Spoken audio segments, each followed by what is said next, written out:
আজকে একটু ভিন্ন কিছু করার ইচ্ছে হলো।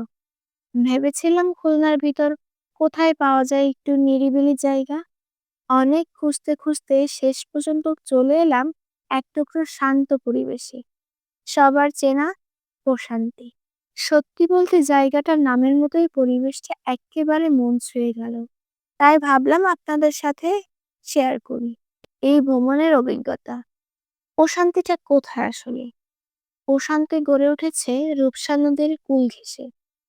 যারা নদীর পাড়ে বসে কিছু সময় কাটাতে পছন্দ করেন, তাদের জন্য এটা হতে পারে একদম পারফেক্ট একটা জায়গা। জায়গাটা নৌবাহিনীর তত্ত্বাবধানে পরিচালিত হয়, তাই ভিজিটরদের জন্য বেশ গোছানো পরিবেশ। এখানে প্রবেশ করতে হলে জনপ্রতি 50 টাকা টিকিট কেটে নিতে হবে। আর রাস্তাটা খুবই সহজ। রূপসা ব্রিজ থেকে ডান দিকে যে কোনো ইজি বাইকে উঠলেই মাত্র 5 টাকা ভাড়ায় আপনাকে প্রশান্তির সামনে নামিয়ে দেবে। আমরা প্রথমে একটু দুষ্টামি করেছিলাম। জায়গাটা এত সুন্দর যে ভাসমান প্ল্যাটফর্মে বসে নদীর পানিতে পা দুলানোর লোক সামলাতে পারিনি।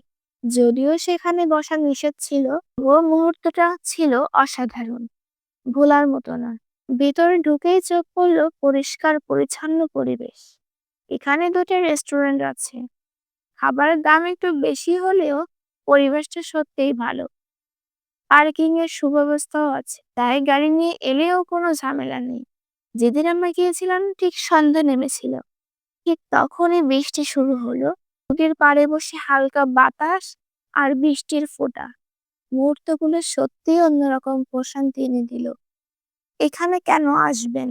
শহরের ভিড় থেকে একটু দূরে গিয়ে মনকে শান্ত করতে, নদীর কূলে বসে নিরিবিলি সময় কাটাতে, বন্ধু, পরিবার, প্রিয়জনের সঙ্গে স্মৃতি জমাতে। আসার সময় আমরা রূপসা ব্রিজ থেকে ঘুরে এসেছি।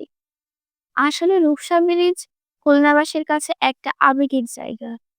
শেষমেশ একটা কথা বলি, আমার কাছে জায়গাটা ভীষণ ভালো লেগেছে। আপনারা চাইলে একদিন ঘুরে আসতে পারেন। আর যদি আগে গিয়ে থাকেন, তাহলে কমেন্টে জানাবেন আপনাদের কাছে প্রশান্তি কেমন লেগেছে। আজকের ভিডিও এই পর্যন্ত কি? আশা করি ব্লগটা আপনাদের কাছে ভালো লেগেছে। দেখা হবে পরবর্তী নতুন কোনো ভিডিওতে অন্য কোনো জায়গার গল্প নিয়ে। ততদিন ভালো থাকবেন। আল্লাহ হাফেজ।